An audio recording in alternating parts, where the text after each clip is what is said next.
the non-news from Netanyahu's speech before Congress, and then a visit with another circus, and more of the Jewish news that's changing your world right now in this episode of the Week in Review. Hello, and welcome to the Jewish Channel's Week in Review. I'm Stephen I. Weiss. The big news this week isn't Israeli Prime Minister Benjamin Netanyahu's speech to the U.S. Congress. Netanyahu said nothing he and others haven't said before, that a deal that allows Iran to continue limited nuclear enrichment with inspections doesn't remove all possibility of Iran developing a nuclear weapon.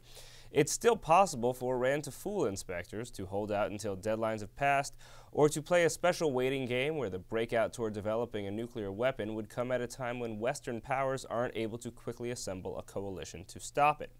No, the big news isn't about what Netanyahu said, but the realignment of politics around his speech.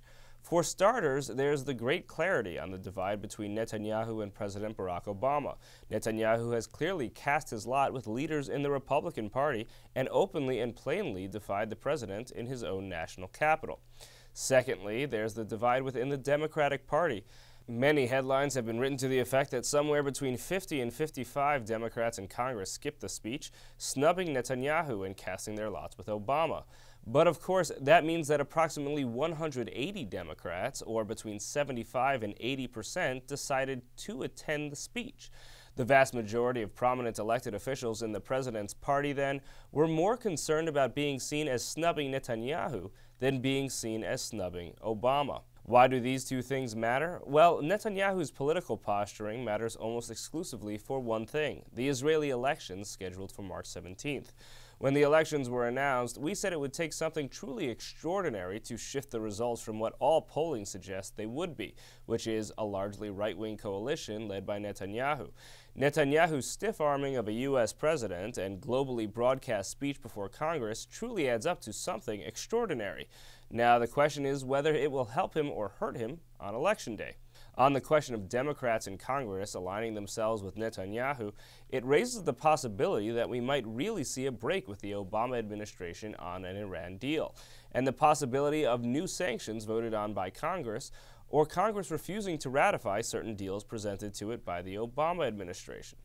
Moving on from the circus of international diplomacy to an actual circus, the Ringling Brothers Barnum and Bailey Circus has a Jewish heritage stretching back decades, as Meredith Gansman found out. Hey TJC, I'm coming to you from Grand Central with just your average group of travelers. No, they're the clowns from the Ringling Brothers and Barnum and Bailey Circus who are here in the tri-state area through March, but stopping first at the station.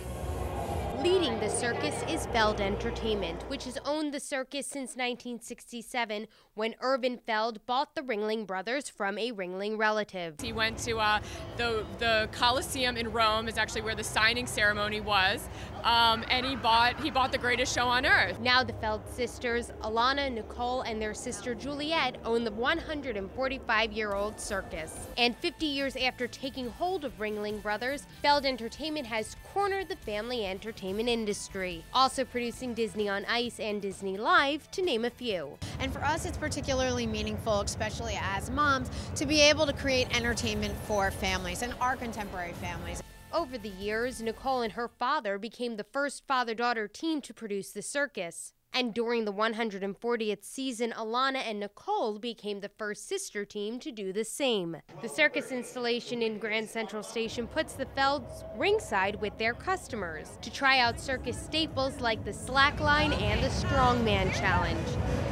Work better left to the pros. To learn more about Feld Entertainment, tune in to the full broadcast version of the Week in Review. Thank you, Meredith. Finally, this week on Up Close, examining ourselves and how we and the organizations we're a part of can better achieve our goals.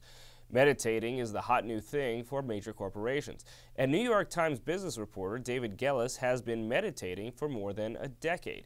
He brings his personal experience to bear on his reporting in Mindful Work: How Meditation is Changing Business from the Inside Out. And then for decades now, we've been told that the way to think about what we want to achieve is to think positively.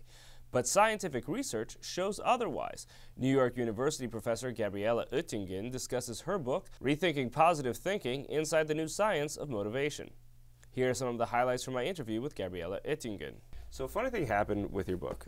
A week ago, I was sitting there, and I was imagining myself having read this book. And I kept imagining it, and I used the art of positive thinking.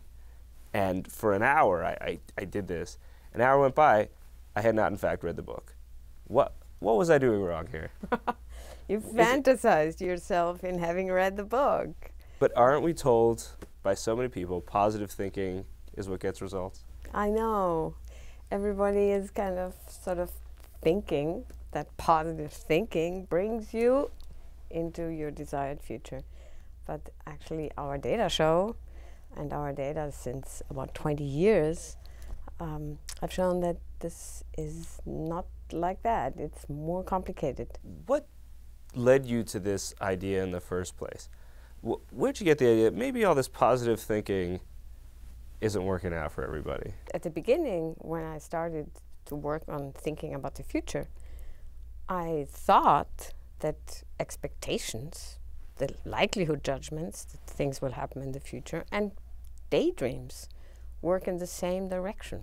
So that the more positive your daydreams are, your fantasies are, the more you actually try to reach them.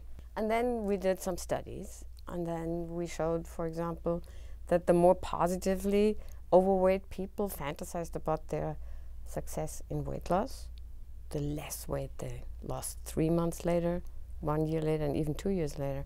And then we thought, oh, did we make a mistake? Because the results were just opposite what we had been thinking. But then we replicated these data, and we replicated and we replicated, and then finally I needed to give up my idea that positive dreams and fantasies per se would actually bring you achieving them. Thinking negatively about things is actually what gets stuff done sometimes, right? Well, but thinking negatively alone doesn't do it either. But yeah. Okay. Yeah. But what you really need, and what our data show, is that you design your future in a positive way, that you dream about the future, but then you don't stop there. But you say, actually, what stops me? What holds me back from actually reaching the positive future, from actually going all the way there? And then by imagining the future, getting direction for action, and imagining what actually stops you, what is it in you that stops you?